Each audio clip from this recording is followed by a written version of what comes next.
কুড়িগ্রামের নাগেশ্বরীতে বাল্যবিবাহ প্রতিরোধ এবং শিক্ষার ধারাবাহিকতা ধরে রাখার লক্ষ্যে back to school campaign rally ও আলোচনা সভা অনুষ্ঠিত হয়েছে। গণসাক্ষরতা অভিযানের সহযোগিতায় মালালা ফান্ডের অর্থায়নে ও ভাব বাংলাদেশের বাস্তবায়নে বুধবার বেলা 11টায় নাগেশ্বরী আদর্শ পাইলট বালিকা উচ্চ বিদ্যালয়ের হলরুমে এ অনুষ্ঠান অনুষ্ঠিত হয়।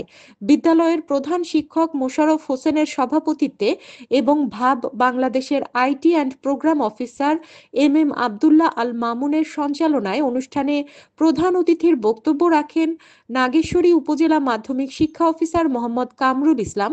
বিশেষ অতিথি গণসাক্ষরতা অভিযানের senior programme officer Abu Reza, DM একাডেমির প্রধান শিক্ষক KM আনিসুর রহমান, নাখারগঞ্জ উচ্চ বিদ্যালয়ের প্রধান শিক্ষক নূর ইসলাম মিয়া, আদর্শ বালিকা উচ্চ বিদ্যালয়ের সহকারী শিক্ষক হাসান ইমাম, ভাব বাংলাদেশের প্রোগ্রাম অফিসার আব্দুল মজিদ বিশ্বাস সহ আরো অনেকে। আলোচনা সভা শেষে বিয়ের পিঁড়িতে এখনই নয়, বয়স 18 হওয়া চাই, স্কুলেতেই লিখি পড়ি, শিক্ষা নিয়ে জীবন গড়ি, স্কুলে যাব সুন্দর জীবন গড়ব, কন্যা সন্তান বোঝা নয় যদি সে শিক্ষিত হয়, ফিরে আসি স্কুলে, ফিরে আসি আনন্দে, সুস্থ সবল প্রতিবন্ধী সকলের সমান অধিকার, বিদ্যালয়ে আসব, সুন্দর জীবন গড়ব।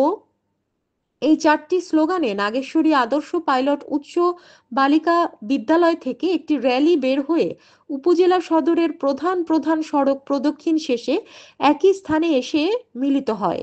র্যালিতে নাগেশ্বরী দয়াময়ী পাইলট একাডেমি, নাখারগঞ্জ উচ্চ বিদ্যালয়, নাগেশ্বরী আদর্শ পাইলট বালিকা উচ্চ বিদ্যালয় ও রায়গঞ্জ বালিকা উচ্চ বিদ্যালয়ের শিক্ষক শিক্ষিকা, অতিথি ও শিক্ষার্থীরা অংশগ্রহণ করেন। হানিন ইসলাম, CN বাংলা নিউজ ডেস্ক।